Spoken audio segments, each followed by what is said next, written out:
Fanboy. Part-Time Fanboy doing my thing.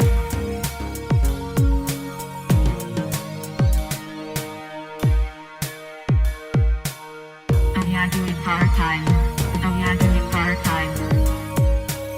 Oh yeah, doing part-time. Oh yeah, doing part-time. Part-timefanboy.com. Corey, I just looked at that sculpture on Facebook. Yeah. Hilarious, man. That's funny. What sculpture are you guys talking about?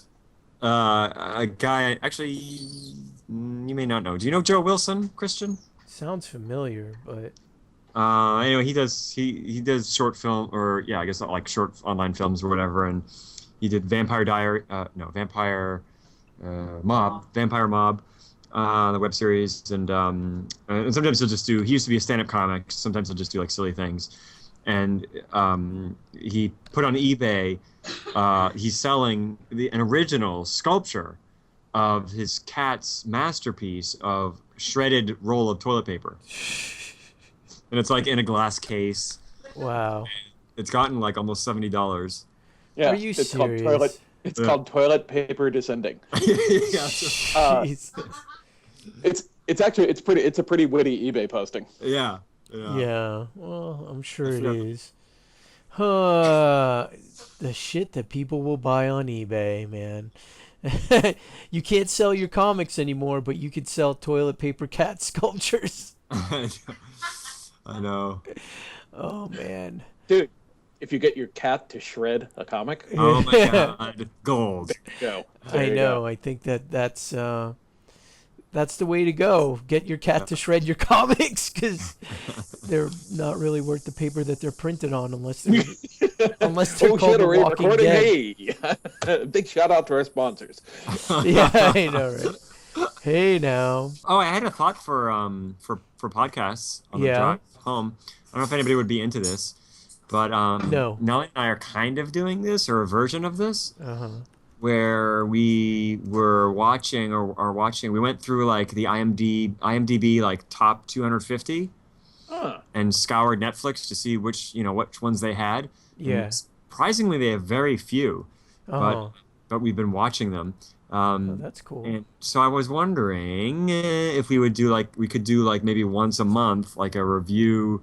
Maybe it could even be outside of the regular cycle or whatever. But we could do like a, viewing. Well, I guess it wouldn't be a viewing party, but we could do like a review. We could all like make sure we watch, whatever movie it is. Oh, and yeah. then all sort of do it. It's like a book club, but with movies. It would be Oh, I'm awesome. I would I'm love down to with do that. that. I love me some So- movies. Similar to what we're gonna do with the Doctor Who Doctor thingy. Who. Oh, are you doing like a big rewatch of everything or something? Well, not a Not rewatch every- for me, but we're going to sit down and watch old Who stuff.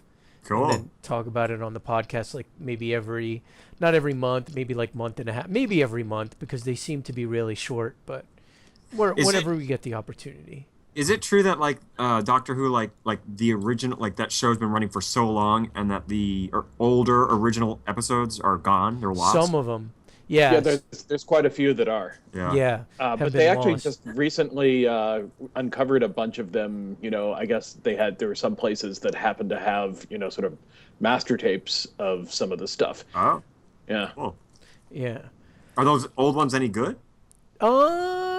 It depends on your perspective and how patient you are with stuff. Right. Yeah. Like if you Yeah, they're look really at hit it, or miss. yeah, if you look at it through the scope of like that these were a lot of people that had no budget and no technology, sort of like a YouTube video, Right. Okay. that That's cool. that you'd be really forgiving of, you know what I mean? Right.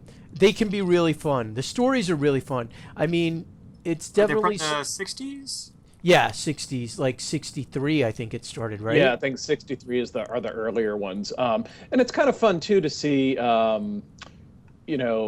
like the origins of the show as sort of like an educational, show. Sure. Look, they're traveling through history and Yeah. meeting, Yeah. Was that the angle originally? That it was meant to be like a A kid show. Yeah. yeah. yeah. And it kind of was but- for a long time, but But it's neat. I think it's kind of a neat. It's really cool to sort of see what's sort of stayed the same and what has changed. And Yeah. you know, yeah. But yeah, I'm down for. I'm absolutely down Yeah, for I'm down doing for a it movie too. club. Especially since they're streaming on Netflix, a lot of them. So Well, actually, not a whole bunch of them. Maybe like, maybe like 12. I mean, 12 of them, and there's really not that many of them actually. the Doctor Well, Who there- stuff. What was that? No, Doctor Who he's stuff? talking. He's talking about the IMDb. Oh, gotcha. You know, I'm sorry. You meant sorry. You meant the Yeah, top no, we should 250. Absolutely. Yeah, I was. There's a huge number of those movies, that are classics and the top 250 and things like that that are only available on physical medium Yeah. Yeah. that have never really had a digital release. That's horrifying. That is just horrifying. Well, that's why I absolutely love like Turner Classic Movies, because I could like I always say, like, if I ever won the lottery, I would just sit in front of Turner Classic Movies for like a month and just like watch old movies. Like, I Yeah. love that channel. I would pay for Turner Classic Movies if I had to. Like, if they basically were like, guess what, we're switching to like HBO, I'd be like, fine, I don't care. How much money do you want? Because I love old movies and stuff like that. So, okay, well, this is another episode of Part-Time Fanboy, and I'm Kristian Horn. I am here we've got 4 Part-Time Fanboy people on the line. Whoa. We've got Corey Blake, Don Lund, and Paul Edwards. And we are here to chat about the Image Expo, or I guess just Image Comics in general, huh? Yeah, Yeah, but Image covers- in general. Yeah. Yeah, because they are a pretty kick-ass company that's doing some kick-ass stuff, and they had a bunch of announcements, most of which I'm completely ignorant of, so you guys are probably going to have to walk me through, because I wasn't really paying attention. But is Image Expo like the first kind of like company-centric Comic-Con? Like, is that like there's never so. been like a DC Con or a Marvel Con, right? Well, not in a while. I think Image has been doing this for like 3 or 4 years now, and it's kind of taken off and getting bigger and badder every year, kind of like Image Comics. Is it They're 3 modeling years?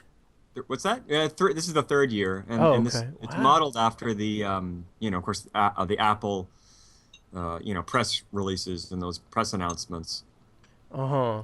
Yeah, Eric Stevenson, I guess, is a big fan of Apple, and so they've kind of modeled it after that. I think the first year they did it as a 3-day convention, and then they've I don't know if this is the first year they're sort of shifted it to be just like a retailer press kind of event, but although people can buy tickets. Well, wasn't like the first Image Expo kind of a reaction because the what's it called? Not Alternative Press Expo, but the one that moved to Anaheim.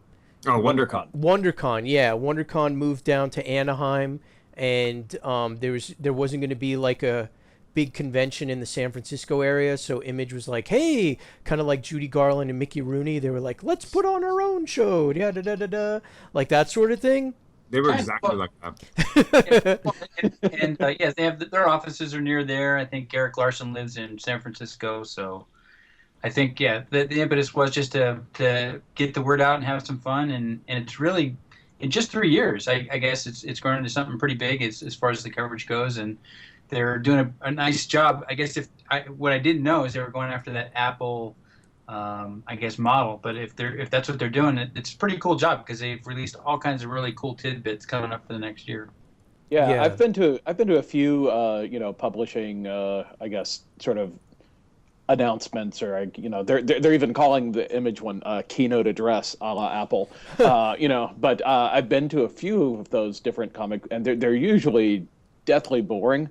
Yeah. And filled with stuff that I'm not very interested in. But Yeah. looking over this one, wow, there's a cool lineup of stuff coming out. Well, yeah, I mean, Image has really changed, I mean, from what it originally was, right? I mean, Well, originally it was pretty much Spawn and its Wildcats. ancillary things, and Savage Dragon. yeah, which is interesting because I recently read that whole, Marvel Comics The Untold Story book, and they had a small chunk in there about the creation of Image and how like they kind of caused like a big wave when they first came on the scene. I mean, maybe we should talk about a little bit of the impetus of the company and how far they've come, and like how long has it been now? 20 years? 25? Well, Wow, 92. Yeah, 92 is when they first founded. Snap. Wow. Wow, that's 21 years. That's a pretty impressive. Yeah. Yeah, because I mean, there was a time. Well, okay, so Image Comics, for like anybody who doesn't know, was like who's out there, and there may not be people who know. Maybe people who listen to us only know Marvel and DC or Superman, Batman, Spider-Man. Was a company that was founded by a bunch of. They were all Marvel, right? Employees at the time. Yeah. Like sort of hot top Marvel artists. Yeah. So you got Todd McFarlane, Rob Liefeld, Jim Lee, Mark Silvestri, Eric Larson, Jim Valentino, and Will Spertasio as the kind of that core. That I guess the legend goes, Todd McFarlane and Jim Lee and a couple of the guys went up to the office to say, hey, we kind of want to get paid more. We want to make some of our own characters. We want to have a bigger say. We want to have a bigger piece of the pie. And they kind of got laughed out of the company, saying, "Hey, we can replace you with monkeys and monkeys in barrels and computers and all kinds of stuff. We don't need you." So, the rest, as they say. Wow. Yeah, I think that. Yeah, they realized that The monkeys with barrels. The monkeys with barrels thing explains so much. That's fine. It explains the '90s so much. Yeah, I know. They had they'd created a lot of sort of hot characters at the time, like Rob Liefeld, say what you will of his art, but he did create a number of really exciting characters that are still being used today, specifically Deadpool, and Jim Lee had created some characters, and Will Spertasio did too, and Bishop was really hot at the time, and so Was Bishop ever they started. hot? He was, believe it or not, he was. And Bishop was a thing, man. Bishop he or was Cable? all you have to do is put a tattoo on their eye and have them come from the future and sales from the Nice. heavens. The more pockets, the better. Yeah. Exactly. More pockets, more guns. Yeah. But they realized that that they weren't making any money off of these characters that they were creating, and so that story that Don mentioned, they asked for ownership of their characters and for new characters, and they were pretty much laughed out. Yeah. Which Well, I mean, supposedly that's they kind of expected.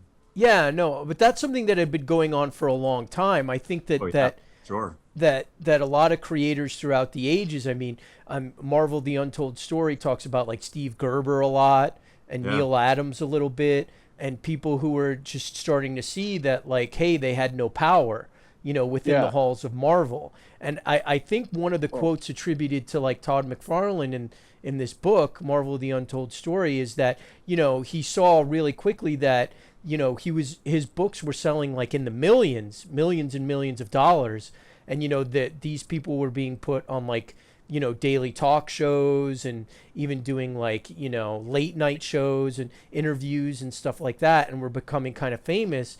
But they saw that if Marvel could maybe take Kirby out of the picture, and erase him from the Marvel memory, that they could easily do that to any one of them, correct? Mm-hmm. Yeah. Right. Yeah, I think it's interesting too, because like this was such a strange time, because it was the period of comic book artist as rock star.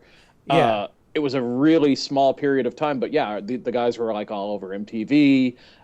It was like the cool thing to be a comic book, artist at the time. Yeah. And I think it was Liefeld that kind of like pushed it into the public eye when he did that Spike Lee commercial with the jeans. I specifically remember that. Yeah. Growing up in New York and Spike Lee, New Jersey, New York, and Spike Lee kind of being like a big figure in the tri-state area, because of the fame and the notoriety that he had been getting, and kind of the cachet of sort of like, for lack of a better term, like hipness that kind of brought along. And so all of a sudden these, you started seeing like comic books like selling in the millions and millions and people getting huge paychecks, but they weren't like getting a say exactly in what they were doing. They were getting interference from editors. They were, not being basically being let to do whatever they wanted to do with the characters, which in a way I think is kind of a good thing, because actually Yeah. McFarlane's run is the one thing that made me finally dump Spider-Man. You know what I mean? Where I was like, I can't handle this. This is just, I don't like the writing at all. And, you know, as much as I did really like the art, like he was one of the things that, you know, at that point where I was just like, I left. So there was good and there was bad, but it seemed like those guys all kind of came together in like a perfect storm, right? Yeah, yeah. And I would even argue that you sort of needed a little bit more of an editorial, you know, guiding through the first couple of years of Image, you know, because for me, they never really, those early books never really took a hold. Yeah. Yeah. I mean, it looked like a really weird time, because I don't know the exact specifics, but a lot of them were getting overtures from a company called Malibu, right? To publish their books. Correct? I believe it's just that Malibu had entered into a partnership to be, you know, basically Image, because they didn't really have much of an infrastructure. They needed somebody to be sort of the publisher. Yeah, exactly. They were published through their initial titles were published through Malibu, right? Yeah, An imprint, you know, Image was like an imprint almost. Oh, so it wasn't necessarily its own company from the beginning, and It was. They did incorporate. Gotcha.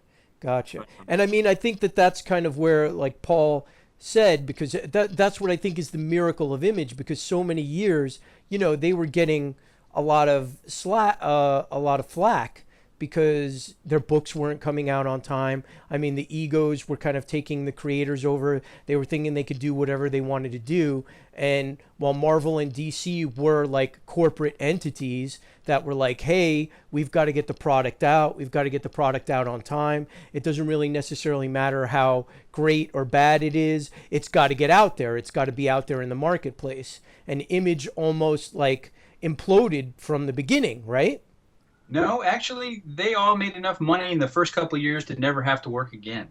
Yeah, but I'm saying as a company, like those guys, yeah, they made $1 million or whatever, but as far as like the company itself, I mean, they kicked Liefeld out. There were a lot of egos. There was some infighting and stuff like that. I mean, Well, that took time. Yeah, I mean, you're kind of encapsulating like, you know, that first 8-10 years into like just a couple of moments. But yeah, they had a great start. They did have deadline issues. They had some ego problems as to which directions to take the company, and they kind of fragmented it a little bit. But in all, they had a great market share.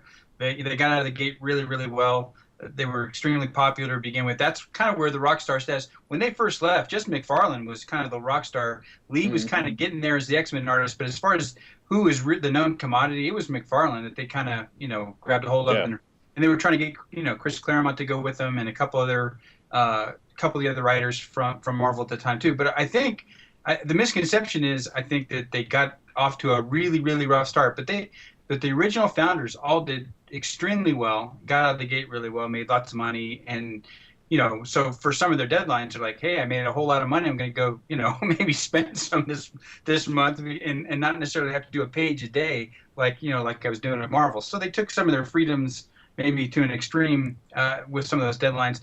But yeah, Liefeld obviously very famously couldn't hit a deadline, you know, if he was falling into the ocean, he couldn't, you know, make that deadline. Yeah. But, yeah, I mean, I think that's sort of what I'm speaking to, because, I mean, outwardly they were selling a lot of books, but a lot of books weren't coming in on time.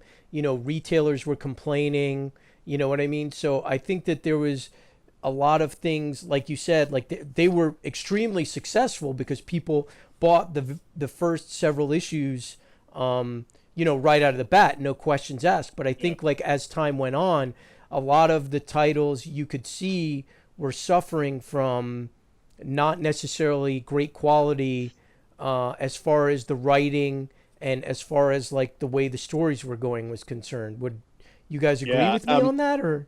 Yeah, certainly critically were rather maligned. I mean, you know, certainly as you mentioned, the writing just wasn't there, and you know, even the art for some, I mean, depending on, you know, sort of what critics you're looking at, you know, didn't really hold up to sort of heavier scrutiny. Yeah. But you know, sales were certainly there. yeah, the sales were there, and a lot of that does have to do with Spawn.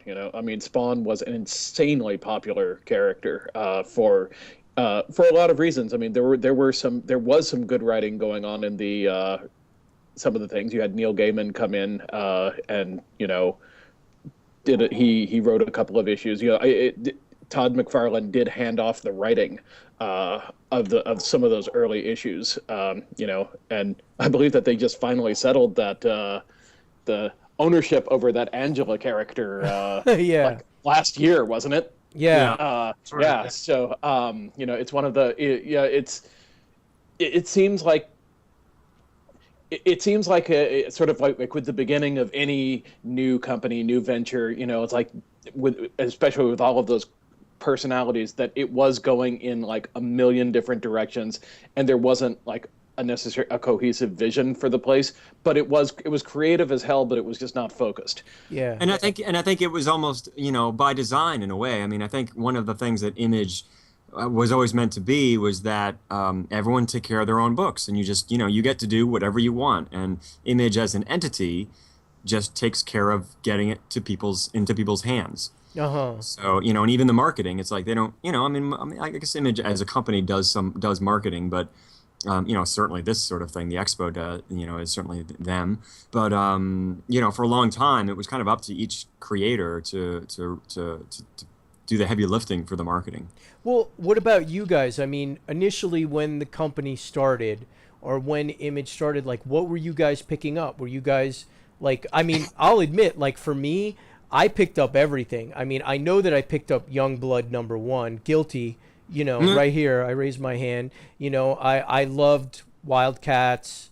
I mean, visually, I know that when I read them, I felt that something was missing, but I think I wasn't really that discerning comic book buyer at that point. I mean, I was probably 92, like 19, you know what I mean? That's probably when I moved out to Los Angeles, actually. So, I was very much all about the art, and I know that I was a big fan of Jim Lee. I know that I did like McFarlane's art, you know what I'm saying? It was mostly kind of the direction of taking Spider-Man, Mary Jane being like a supermodel and doing things that seemed out of character, making him rich, that kind of turned me off, because of the pictures that he'd been taking of Spider-Man or something. And Silvestri, I was just a fanatic over, like his stuff on the X-Men. So like Cyberforce, I know I picked that stuff up. But I seem to remember that very early on, sort of becoming a little bit disenfranchised with them, because the releases of the book seemed spotty, and it just seemed like, oh, well, this is kind of just like Marvel. You know what I mean?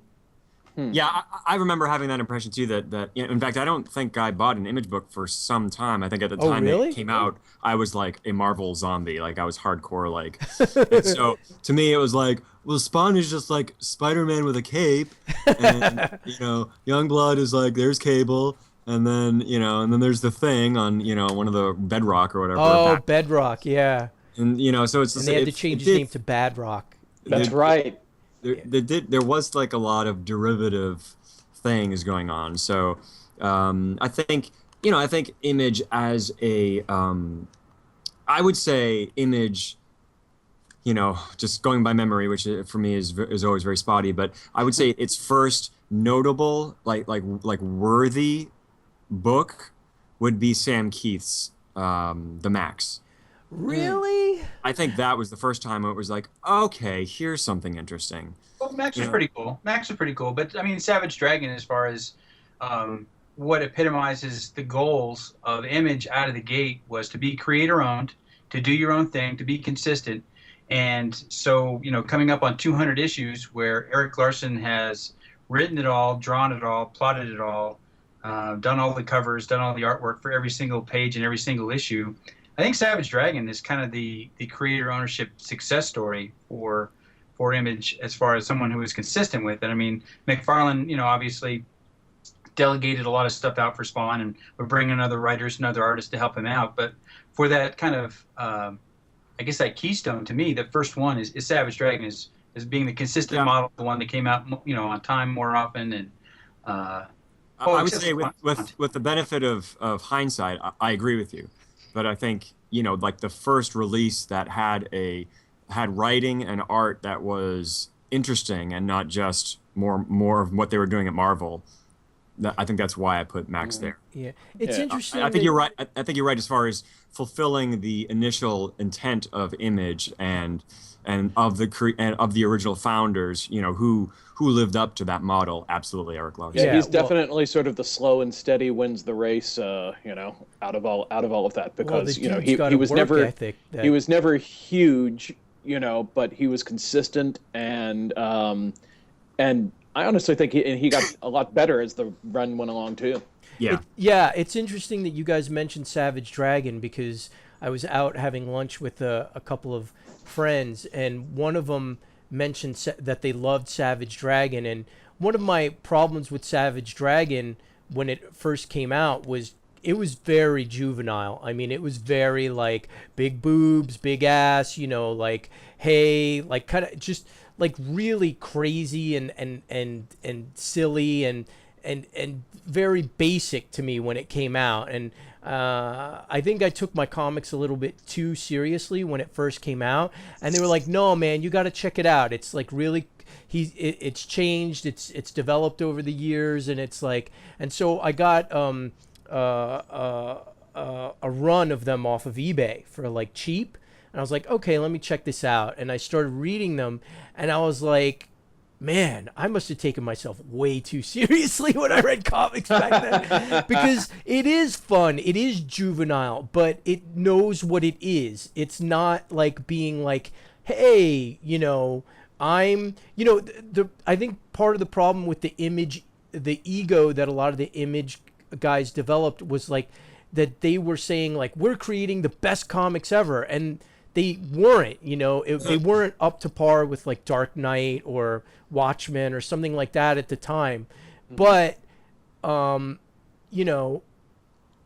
but something like Savage Dragon, pretty much like you guys said, fulfilled what it was supposed to do, which was like kind of a fun adventure that didn't take itself too seriously and, kind of played to the male fan base, to be honest with you, which is what sold books, right? Was a little bit of TNA in there. So it's interesting. I'm really enjoying the Savage Dragon because there's a part of me that just sees that it was all fun and just like really great, and is discovering like how much of how much effort Eric Larson and I guess love he must have had for that book to keep pumping it out all this time, to be the one consistent one, because Wildcats isn't around anymore, and Cyberforce isn't around anymore. Is Spawn still being published? Yeah, Spawn still comes out. It's Really? other people do it, but Yeah. He does Spawn the will covers. never die, He does man. the covers and stuff. yeah, he does the covers. Yeah. Oh, okay. So, But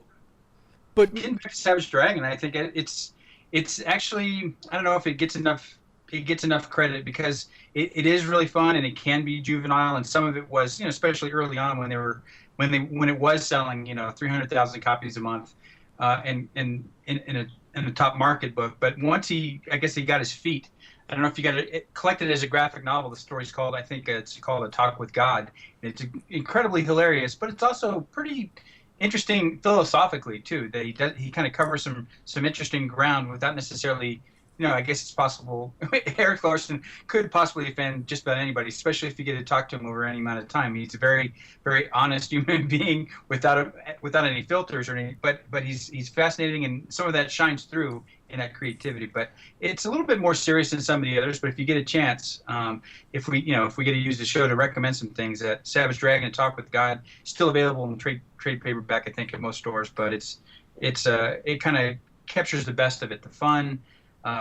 With some thought-provoking stuff. Savage Dragon is not a mindless comic book, so it would get to be, well, it's some of the stuff that inspired Robert Kirkman. I mean, if you like Invincible, you have to like Savage Dragon because in part Invincible was inspired by Savage Dragon. So yeah, I'm definitely seeing some of the parallels. I mean, Savage Dragon definitely seems like a book that somebody who loved superheroes and just action and all the stuff that we loved comics about, and at its very basic form right now I'm like on issue 25 or something, But right now, in its very basic form that I'm reading, that is basically, you know, what a lot of us when we were younger got into comics for. You see what I'm saying? So I can totally see what you're saying about Invincible. But it's funny that you mentioned Kirkman, because to me, it's almost like when Kirkman became a partner, and maybe we're jumping ahead too much, you know, in the history of the, but it seems like that's when Image kind of had its second revolution, right?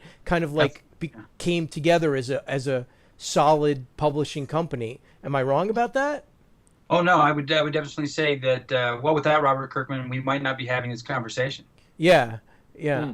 I mean, it seems like Walking Dead started, and I mean, does anybody know the history behind how he got brought in to become a partner? Because it's obvious that his book was selling, that he was a really great writer, and from what I understand, he wasn't really happy with the things that he was doing at Marvel. So for him to just jump in to Image, you know, they must have seen his potential.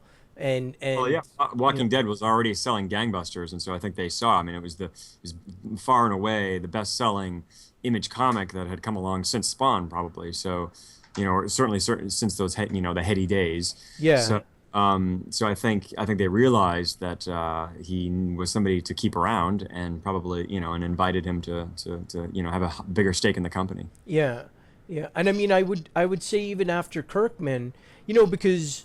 Would you say that Walking Dead might have been the first non-superhero book that they did, or had they done stuff like that before? No, they've definitely done other, genre stuff. I mean, the Max isn't a superhero.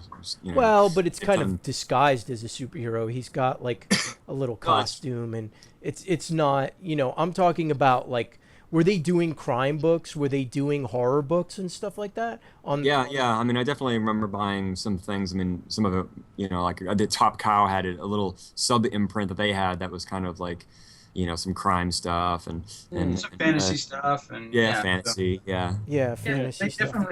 They definitely tried to be diverse, and they definitely tried to always focus on the creator ownership stuff. And really, I mean, Kirkman, before he got hired to Marvel, got started more at Image first.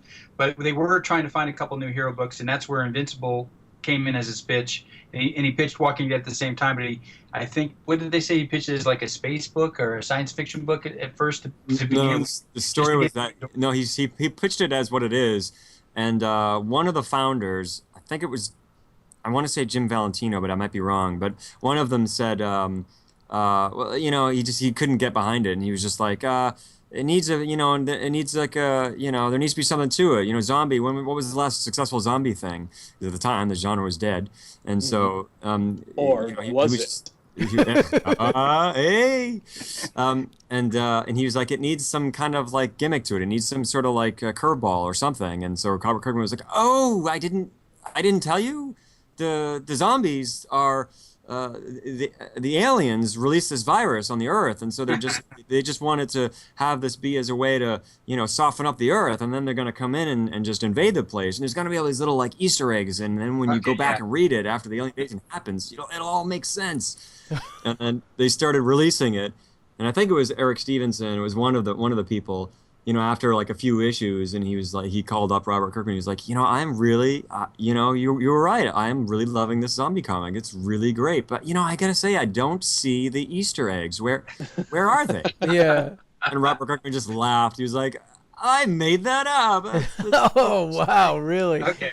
All right. Now that makes sense. He finagled his way in, huh? Yeah, totally. What I've always been interested in with Kirkman is how did he pitch, because I remember the sort of second wave of superheroes like Fire Breather, and they're kind of like not around anymore. I think Invincible is the only one standing, right? But a couple more Fire Breather miniseries. They're still trying to do some of those, and that's another great one. It never got the foothold that it needed to, but in that era, you're right. Fire Breather was one of them, and I still really like that. They were kind of doing a series of miniseries, and it's a little bit on hiatus, but I'd still love to see more. Yeah, but Invincible is the only sort of, because there were like 3 or 4 superhero books that launched, and Invincible. Faber, he put in a series. Yeah, I remember that wave that Invincible was part of. Yeah. Mm-hmm. So was he doing Walking Dead before Invincible? Because I remember the big sort of pitch for Invincible was like, look, it's the Image logo on a superhero. And I remember when I read that, I was like, oh, groan, really? No, but- I think Invincible was first, and then Yes. Image, and then Walking Dead soon after. Gotcha. And Well, I actually, Tech Jacket came before well, Invincible. that's true. Yes, was that an that's- Image book? Yep. Yes. Oh, was Battle Pope Image too, or? Oh yeah. got- Well, it got originally, reprinted. Yeah, it got reprinted under the Image label, but it was originally an independent. Funkotron, I think, did Battle Pope. That was a self-published.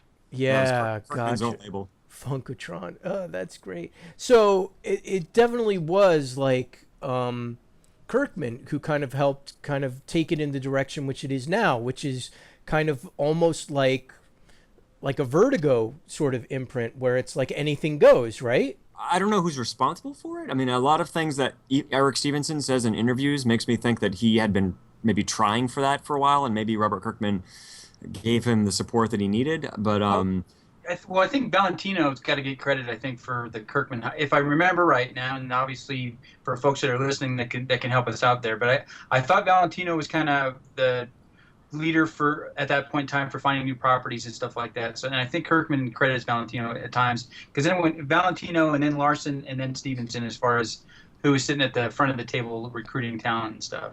yeah, but he's saying for the way the shift sort of in genres. I think Valentino had stepped down from that role by the time that Kirkman was brought in as a founder. I think he was. Oh, really? But Valentino's still with the company, right? Oh yeah. Yeah. Yeah. He does the Shadowline imprint, which does some really good stuff. Oh, really? See, that's the thing is I've been mostly picking up trades, and I haven't been keeping up with a lot of the Image stuff. Like the two big books I read are Kirkman's Invincible and Walking Dead, and now that I don't really pick up single issues, I'm leaving Walking Dead for like the once a year hardcover thing, and that's what I've been doing with Invincible from the beginning. So I know that there's a lot of like really fantastic stuff out there, and I guess the sort of irony of the whole thing is kind of the way they started, which was like a tiny sort of book company that was like, hey, we're gonna do Marvel but better. We're gonna do what you guys are doing, but we're gonna make it better. We have better art, and we're just more dynamic, and we have this sort of hip way of drawing, and to what it's become, which is a very wide, varied line. You know what I'm saying? Yeah, because I think a lot of people have tried to be Image. Certainly, a lot of the other publishers, like I think, have wanted to be a little bit more like Image. Like than they have wanted to be IDW like, then they've wanted to be like Marvel or DC. And what they turn into is like, hey, we're going to do what you do, only with more variant covers. Yeah. And I feel like Image has really broken away from that whole sort of gimmicky, thing that made me hate comics for a while, into just putting out really great stories that are drawn really well. Yeah. I mean, that seems to be what I love about Image, is that they're sort of fulfilling the promise that a lot of us have been talking about for years and years, which is like there's more than just superheroes, right? Mm-hmm. There's more than just people in tights and like chicks with huge breasts and hitting each other and supervillains and stuff like that. There's just a lot of different genres that comics can be a part of. So it seems like they're right now the only company that's sort of fulfilling that promise. I mean, you have Valiant, which is doing some really great stuff, but in the end, that's sort of like action adventure, sort of superhero-y stuff. You've got IDW. I mean, I don't know. There's not a lot of these seem to be doing a lot of licensed material, if I'm not mistaken. And then what are the other sort of like Dark Horse? I mean, Dark Horse does a lot of great stuff, but for some reason, I don't equate them with the sort of variety that Image has. I mean, I could be incorrect about that, but I don't know. Yeah, I mean, I think Image, Dark Horse, Boom Studios. There's a number of publishers that do have a variety, but I think it gets a little bit buried in the licensed stuff. Yeah. And I think Image just does a better job of highlighting that diversity and really, they really lean into this is a place for creators and you get to do whatever you want. And And I think there is a lot of leeway and freedom at those other publishers, but there's also the licensed stuff, which tends to grab more attention because they're the known properties. Gotcha. Well, That's I mean, that being said, I mean, I do have to say that, like, whenever I look at, like, stuff like Comic Book Resources or The Beat or, whatever news, comic book news things are, whatever stories they're running, whenever they talk about Image and it's like, here's a new title, here's a new book, I'm like, that's something that I'm like, okay, that's getting added to sort of like the wish list of when it comes out in trade for me. I mean, they've got enough of like really great, like not even just artists or writers. They've got really good like designers who put a lot of work into the way their books look. You know what I'm saying? So that they're ey-catching enough for me to go, huh? It's like recently I watched that Drew Struzan documentary on Netflix. That they did about you guys know who Drew Struzan is, right? The artist that The did poster artist. the poster artist who did like all the famous Star Wars and Indiana Jones and blah, blah. And one of the things that they said was like that Drew Struzan's posters were better than the movies that he actually made posters for, so that Not including Raiders of the Lost Ark. exactly.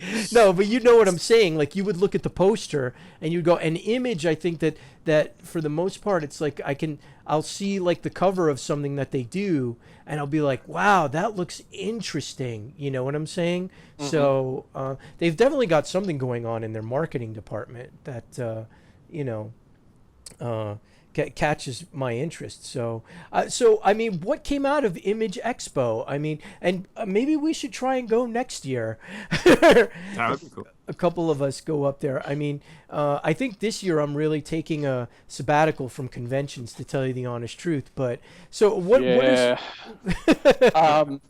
That's a whole other episode there about I know. Comic-Con announcement there. But what I'll be honest, looking over the list of what they're announcing, is I'm excited about a new Grant Morrison series called Nameless, just because it's a Grant Morrison creator owned, which always goes crazy. Yeah. Is there any word on like what that might be about, or? Well, it's named Nameless, and it's got all I see when I went to the Image site. All I see are these three sort of like astronaut figures with these strange sort of magical glyph things that are illustrated all over the things. It's a really, really cool, Oh, it looks like a horror book. Yeah, it looks like it could be, or it could be one of his like, crazy Burroughs-esque sci-fi things. I always like it when Grant Morrison sort of gets the chance to run and be weird. And he's done Batman and Superman for so long. It's like I feel like he needs to return to the high priest of weird status that he had before. Sure. So I'm always excited about something like that. And the cover of that Ed Brubaker book, what is it called? The Fade Out.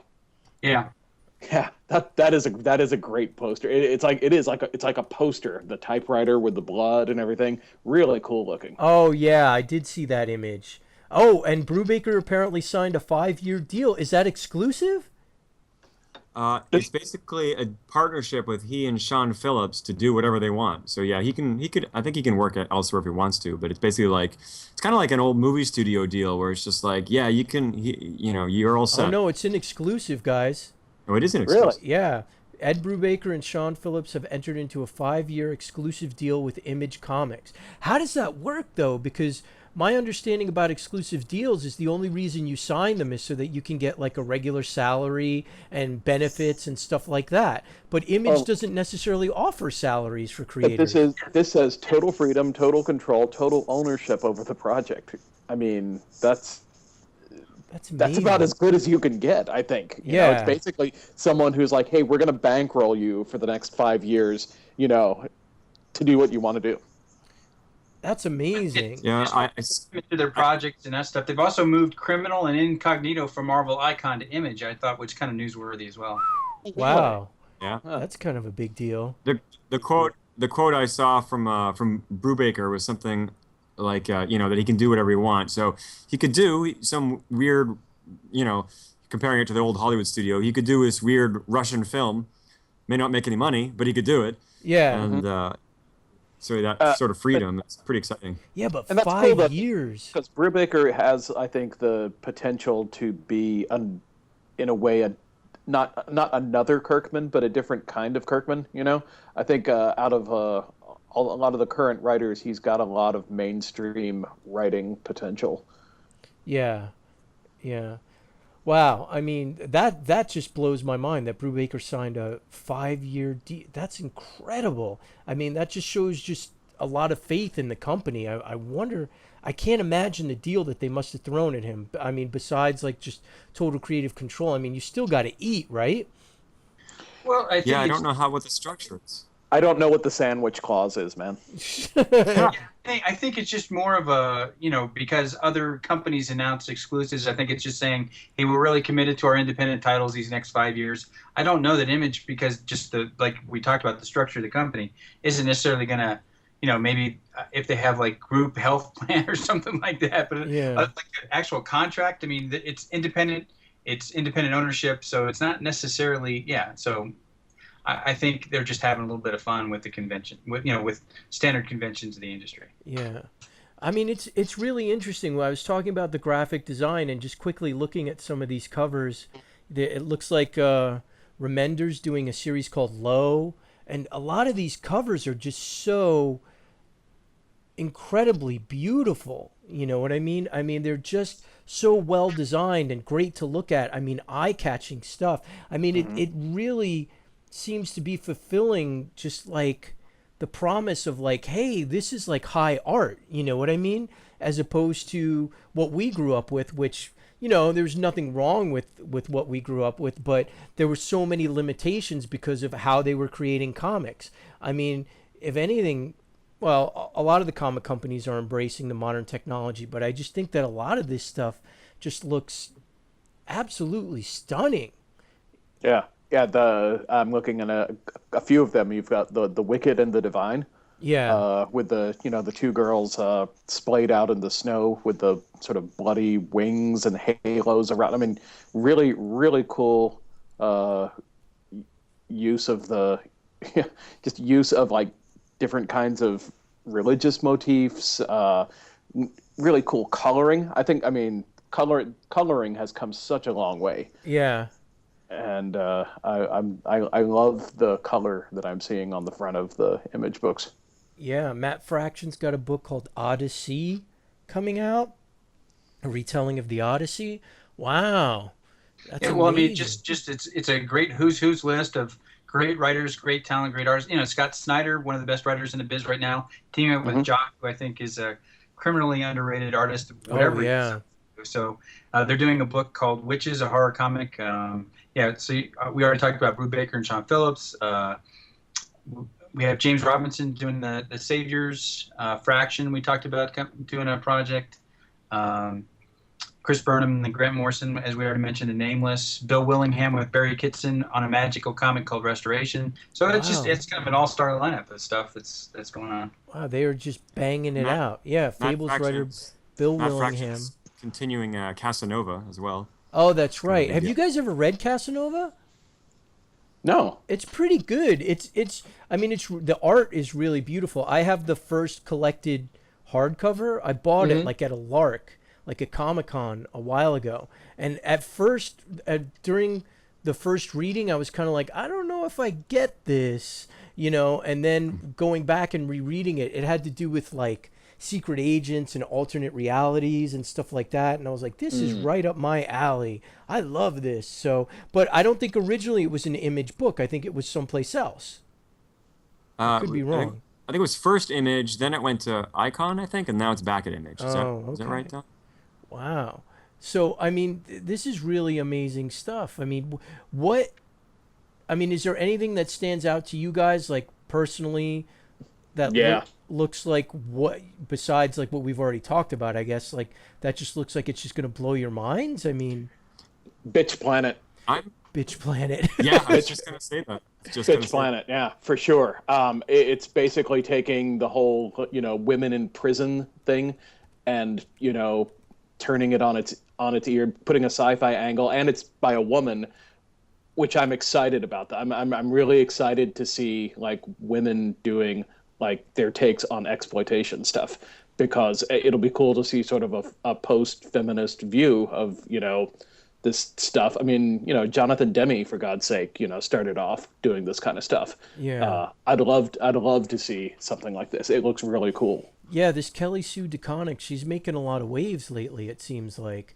I think she's writing Captain Marvel for Marvel, but I'm not sure. I mean, I don't know much She about was, for sure. Yeah, I don't know if she's going to continue to do both projects or not, but yeah, she did some really cool stuff with Captain Marvel. So Yeah, and it looks like, yeah, I mean, Kirkman's got a new book coming out. Outcast? Is that another horror book? Yeah, that was actually Yeah. previously announced, but yeah, that's a new. I think it's a horror book. Yeah, it's about possession and stuff like that. So That's- yeah, so kind of I don't know, his ode to that kind of horror stuff, demons and devils and possession, and that aspect of, I guess, supernatural stuff, which I think we saw little bits of that in Haunt. When he got to launch that series with McFarlane. And since we're talking about Image, I don't know if anybody, did you guys ever see that stuff on YouTube when Kirkman confronted McFarlane about getting Oh, more yeah. again? Yeah, About go what? ahead, talk about it. Yeah, it was at Comic-Con, and just randomly sitting in the audience, and McFarlane didn't know he's doing his presentation about some more McFarlane toys, and somebody in the audience kind of said, "Hey, when are you gonna start drawing some more comics and stuff?" And he's like, he kind of chuckled it off and said, well, I'm focusing on this right now," and he goes, "Well, maybe you don't know me. I write some comics for your company, Image, called Walking Dead." And he's like, "Oh yeah, you're selling a lot of comics." And he's like, "Yeah, well, somebody has to." So there was a little bit of a slight conflict there, but he was saying, you should do more stuff. You're a great artist. You should do more things." He goes, so they ended up finishing the conversation on a more friendly note, but McFarlane promised, he goes, "All right, you pitch something and I'll do the art." And that's how Haunt was born, out of that little confrontation at Comic-Con, which is kind of cool. Wow. Yeah, I mean, they did do the project, but it kind of fell apart, right? It's still around. Yeah, it's just they're not contributing to it. It's kind of like Spawn, where it's been handed off to other people and stuff. Yeah, but yeah. So I except guess to begin with, it was pretty cool. McFarlane couldn't stick with it, as from what I read. I'm not sure. I think that they kind of wanted to go different ways. I guess they didn't agree on the direction the book was going. But dude, Butch Goose is going to do a book called Paradigms, with I don't know who this is, Nick Spencer, writer of Morning Glories. Oh wow. Dude, Butch Goose at another company. Well, I guess he was at what was that other company that fell apart in the 90s? That was in Florida, that had all the coloring and what was that? CrossGen. CrossGen. Yeah. They had some good stuff. Yeah, they had some really great stuff. Yeah, there was. And I feel like Image has sort of taken the best stuff that like sort of CrossGen was doing. Yeah. In a lot of ways, because I mean you've got for me Saga, the Brian Vaughan book. Oh yeah. Feels a lot like something that would have come along out of CrossGen, but like taken to an even higher level. Yeah. That's a great interesting. series. Yeah, I mean, I've read the first trade of Saga, and I have to get the second one, and I was very impressed by that. Obviously, I mean, you don't need to hear it from me. Everyone's raving about it. Has been raving about it. But so, how many books are they going to add to their line? Because can they sustain that in today's market? I mean, and most of them, it seems like they're still at $3.99, which is really impressive. Yeah, I don't think they have any problems. They because they're introducing new stuff, and because they're still. I mean, and I guess that's the other unprecedented thing that we haven't necessarily given them credit for, is being introduced in 1992, still being here, and still being the number 3 overall company in market share, in a really tough market. So yeah, some of them are limited series, some of them are mini series, some of them are continuing. So it's kind of, again, because it's creator owned, not all of them are necessarily ongoing. Some they all have, some of them have their beginning, middles, ends.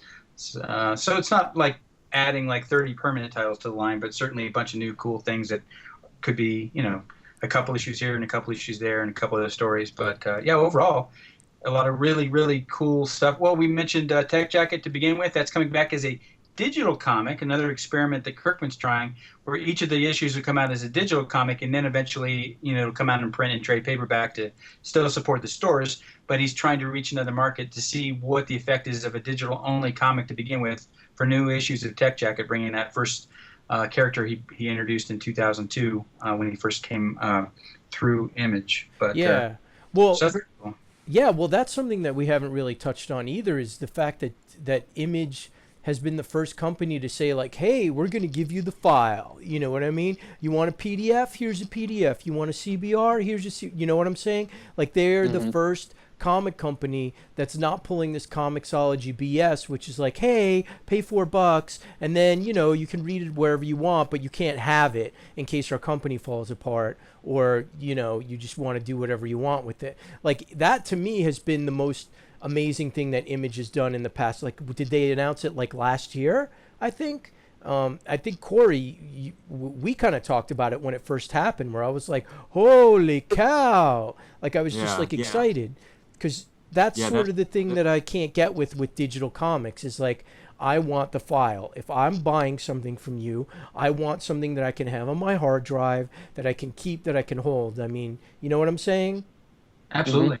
And I think that's like the big jip of digital comics, which is like, no, and that's still going to encourage people to pirate them, because it's like, I mean, I guess giving people a digital file might, encourage piracy in its own way. I mean, I'm not a super expert, but I know that for me, if I'm going to pay, and I still don't think that digital comics should cost $4 the same as, or $3 the same as a print comic. But it does seem that some of the older stuff on Image, I happened to look at like 2 weeks ago, because I wanted to see digitally what Image had as far as the Savage Dragon was concerned, and it turns out it's not the whole library, but they're like $2. And for me, like $2 for digital, I'd prefer like 99 cents, like iTunes or something, but still, that seems like an okay deal to me, in a way. Mm-hmm. What do you guys think? They're filling out the library, so I think over time they'll eventually have just about everything. Yeah. As long as probably they just need to get the permission from the creators. Yeah. But I think it was a fantastic move. I was happy to see it happen. I haven't really heard how it's done for them, but I can't imagine it hurts. It's probably just once again additive to print and the Comixology sales, probably. Yeah. So have any of you seen, I mean, I'm just blown away by the fact that they did that. I think, bravo. I hope it turns out all right. I hope it works for them, because then other comic companies will follow suit. And, I could deal with having less boxes, in my house, and then buying a complete trade or hardcover of something that I've, but then that's the thing, the double dip, right? Is like, do you want to have to pay for, digital and then the physical? Like, is there a way, and this is probably something for another podcast, that you could prove that you paid for, the single digital issues and then get a discount on a hardcover or a paperback? Like, does that make sense? Yeah, that'd be great. I mean, I don't know. That'd be fantastic. Because otherwise you're sort of buying the same thing twice, like full price. Well, they're doing some of that now. Yeah, they're doing some of that now. If you go $3.99 for a Marvel comic, they'll give you the digital code with it, so you get it in both versions. And DC's, with the packaged version they'll give you both editions. And so now with the trades, I think certain hardcovers, if you buy the hardcover, you get a digital edition. Not all, but they're with some of their series that they're pushing a little harder for Marvel, they're doing some of that. But yeah, I think you're right. For an entire show, we should start talking about the digital revolution, whether it's helping or hurting or growing or not. How people maybe get some feedback from the audience too on whether they think it's growing the industry or hurting the comic shops more, or that kind of debate. Yeah. Have any of us, any of you guys seen the documentary that's coming out about Image? Like, apparently somebody, I don't know if they kickstarted it, but it's about the history of Image Comics and kind of how they started. There was a pretty decent review for it on Bleeding Cool. I just don't know how. I've seen some clips. It looks really good. Yeah, it looks It's like they interesting. got to talk to everybody, and looks really good. I'm surprised there's never been a book about it, though. There has actually. Oh, there has? There's a couple books. Yeah. Yeah. Do you know what they're I've called? got one here. But yeah, they had their, what was it, the big reunion for like 5 or 6 years ago in Arizona, where they all got back together for the first time, and they got and started Image United as a miniseries. It's never finished, and I think they're blaming Liefeld for not getting his pages. Right. But yeah, so no, I got to be at a comic convention with Will Sportasio, one of the founders, and he had some great stories to tell as far as the founding went, and Image, them getting the name from at the time the commercials for, what was it, Canon, that the tennis player Image is Everything. That's where they actually got the name. Oh. Lines of commercials, because they wanted something to kind of grab onto people. But so Image is everything these days, isn't it? I guess so. Wow. The book I have not gotten to read yet, but the one that I think is sort of the main one is called Image Comics: The Road to Independence by George Corey. Oh. Yes, I that's the one I have. Has anyone? No one's read it though. Yes. Oh, and how was it, Don?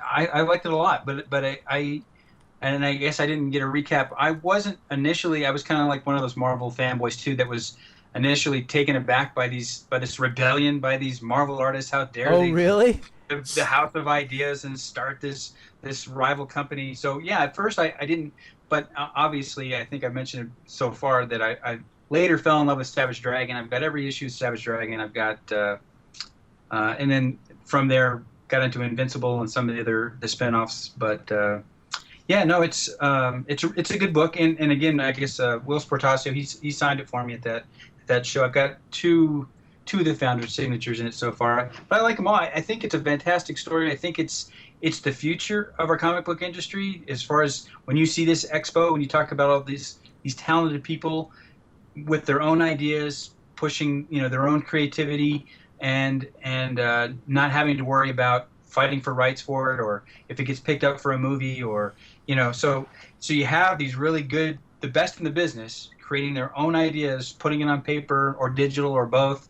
And I really think, unless Marvel and DC start getting a little more innovative again, or maybe Image will push them, but I think this is kind of the way of the future. Create your own comics that become create your own movies. Well, I mean, everything that we've seen, some of the ideas that are like Kick-Ass, going from comic to film, and Hollywood kind of leaning on the comic book creators for a lot of movies in the last decade. Yeah. I heartily agree. I really think that this is the way that the industry is going, and it's you're already starting to see it with the market. The market share. Image is up, and Marvel and DC. Obviously, they're still the majority, but it's starting. You're starting to see them chip into it. See Image chip into them, and I think that's just going to continue.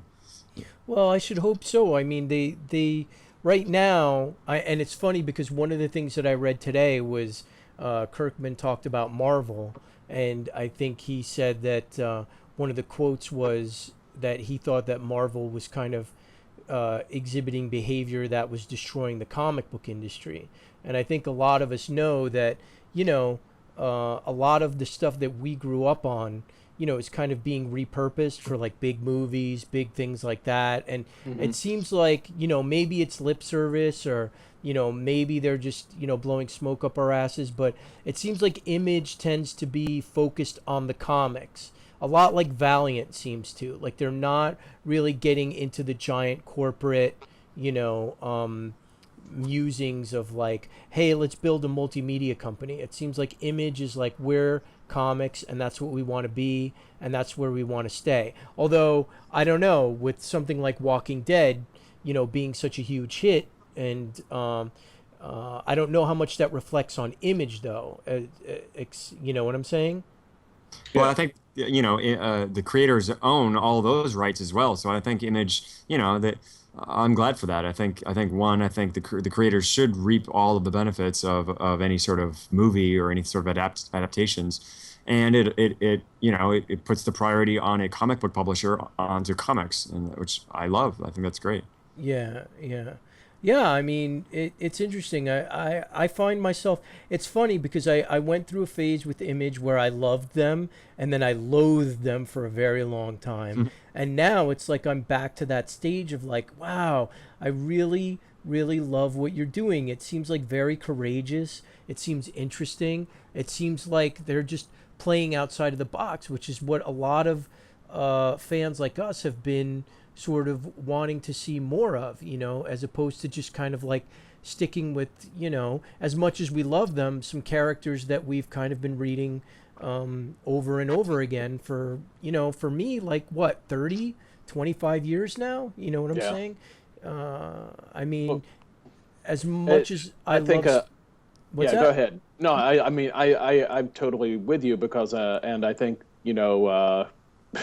what Image reminds us of is the reason why we loved those characters in the first place. It's not that you need to be attached to the character itself. It's like, you had a reason why. There was a reason why those stories were great. There was a reason why they were awesome. And I think I totally back you on that, man. Well, that's the thing that sort of it makes me feel in a way like Image, Valiant, and some of the other stuff that I've been reading, like Corey Fantagraphics and a lot of the manga that I read, it's just that it seems like there needs to be sort of an upstart to kick everyone in the pants. You know what I'm saying? It seems like we need something new to come along and be like, hey, we're going to do things differently, and we sort of need sort of the new Marvel revolution that happened in the 60s. You know what I'm saying? And it took like a small company, which timely, Marvel was, they were kind of struggling at the time, especially according to that book that I read, Marvel, The Untold Story, to be desperate enough to be like, hey, let's do something else. You know what I'm saying? Like, let's make it the same, but do something different. So, kudos to Image. Maybe Image will be that company. I mean, I'm not sure, but I should hope so, or, whether it's IDW or Valiant or whatever. I mean, I'm just excited that they're doing books outside of, just superheroes. I love superheroes. I enjoy the superheroes in their tights, but with like what DC has been doing with their characters, I just don't find pleasure in that sandbox anymore, so now maybe it's time to just go discover new things and maybe grow up a little. I don't know.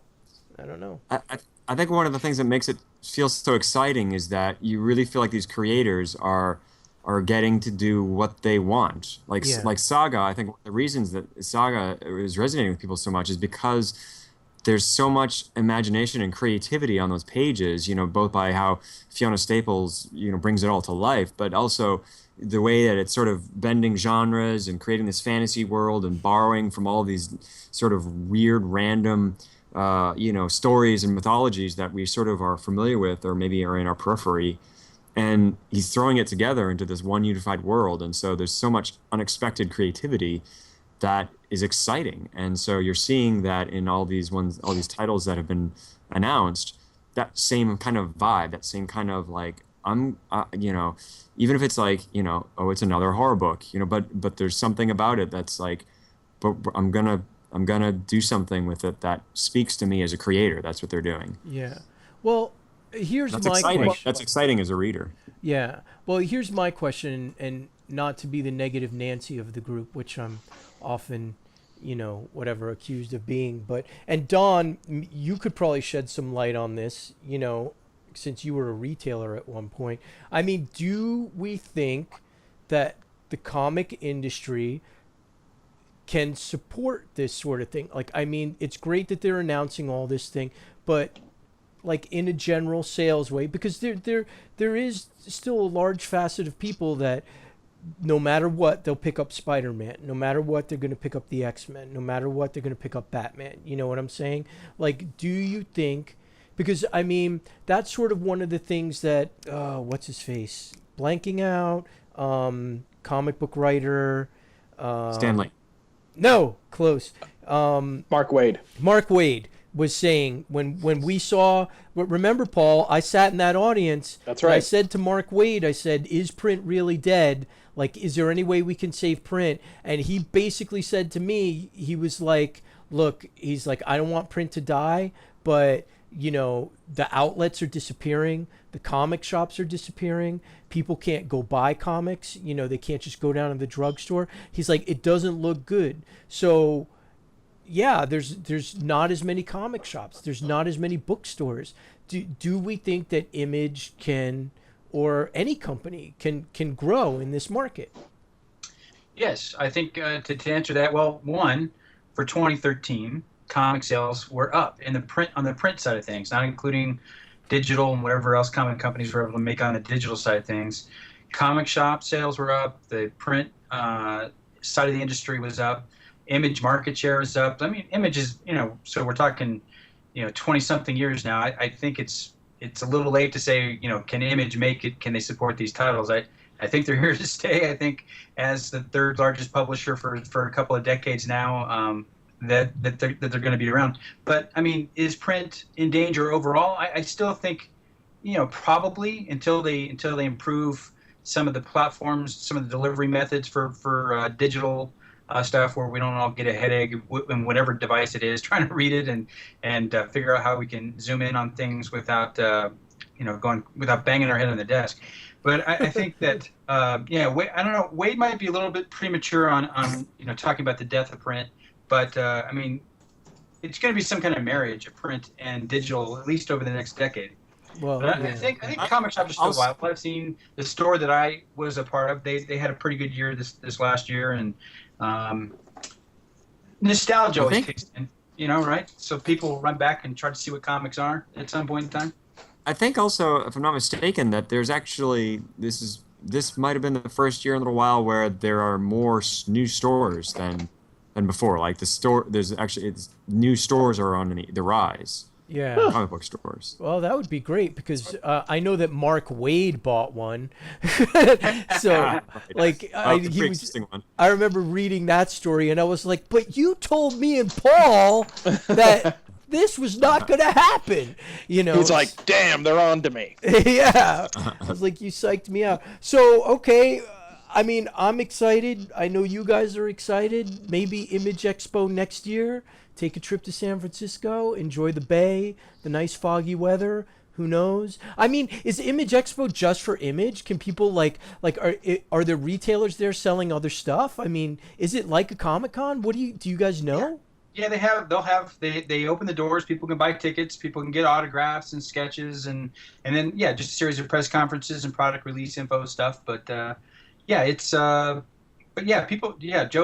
average person can go there and enjoy. But I mean, are you going to get thrown out if you're selling like the Daredevil omnibus by Frank Miller?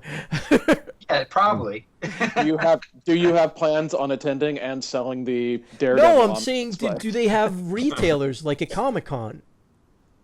Like people in I think booths it's more selling. like bringing retailers in to show them what they have, so the retailers will sell their stuff.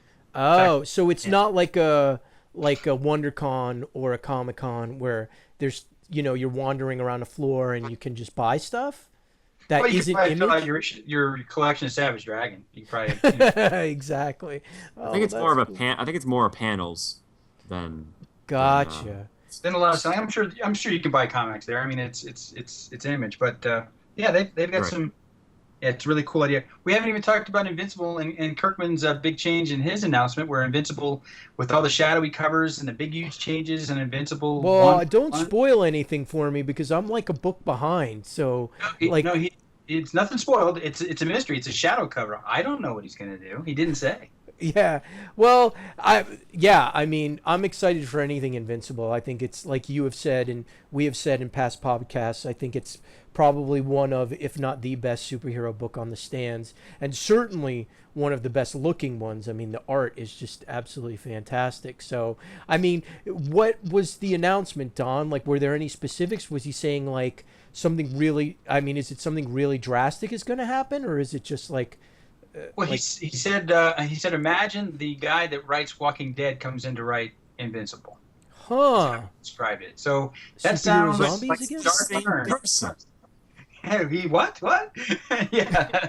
So yes, I imagine a much darker turn, but it's issue 111 where the changes make. So he said the change is so big it needed 3 number ones, right? Get it 111. So 3 Gotcha. covers, but they're all shadowed out. You can't tell who it is exactly. They do an homage to the original Invincible #1 cover that you can kind of tell, but whoever is the main person for the 3 covers, you can't tell. So you don't know is like his little, you just don't know. I don't want to give any spoilers because I want to be surprised too. Cool. Well, Neat. yeah, I mean, I'll be excited for that, but I'll be like a year behind because, like I said, I pick up the hardcovers. So, and that to me is like it's like Christmas when those things come out. Honestly, it's like they come in the mail, and I'm like, ooh, so excited, and I rip open the plastic, and like honestly, the last one I read like 3/4 of it in one afternoon when my wife and daughter were out like doing errands. I just sat there. I was like, oh, I'm just gonna read one issue, and then I just kept going and going and going. And before I knew it, the book was over, and I was like, "What? I'm so sad." So, And if we haven't said it before, Ryan Otley, the artist for Invincible, he's a badass. he's the best action totally a artist badass. in the industry. Ryan Otley is. If people don't know, go beg him for a sketch or pay him millions of dollars because it's fantastic stuff. Yeah, he's amazing, and Sign him to a 5-year exclusive contract. exactly. Do it now. But and the colorist on Invincible, I have to say. I mean, the whole book. Come on, it's the full package. It's great. What do we want? Just go buy it and enjoy it. So, any other final thoughts on Image or Image Expo? Anything that we forgot? Any last thoughts? I think at this point we just wait for them to hire us. Yes. To We do- will pimp them. Yes, we will do it for them. We'll help them out. It's the passion. Image is about the passion. I think that's what's missing maybe from some of the bigger publishers is that's why Eric Larson is writing, going up to Savage Dragon 200 so far, and because he loves what he does. So when you love what you do, people kind of like to read it. It's kind of fun. Yeah, I guess it's easy to love what you do when you have freedom to do whatever you want. So that's great. Cool. All right. Well, this has been another episode of Part-Time Fanboy. Thanks for listening to us. I'm Kristian Horn, and with Corey Blake, Dom Lund, and Paul Edwards. And awesome. Thanks for doing this, guys. Thank you. Thanks. You schooled me on much Image stuff. Well, and thank you out there for listening. Please check us out at our website, parttimefanboy.com. Follow us on Twitter, like us on Facebook, and now you can watch us on our own YouTube channel. Yay. Woo, exciting. Well, not watch us. You can listen to the podcast on YouTube. Maybe we'll get to video someday. Bigger and better things down the road. But anyway, thanks for listening. Thanks for joining us, and hopefully we'll see you again in a week or so. No promises. Okay, we're going to try. All right, bye.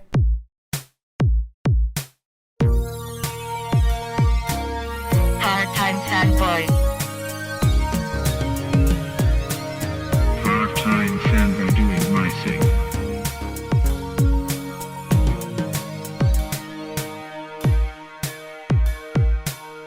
Oh yeah, doing part-time. Oh yeah, doing part-time. Oh yeah, doing part-time. Oh yeah, doing part-time. PartTimeFanboy.com.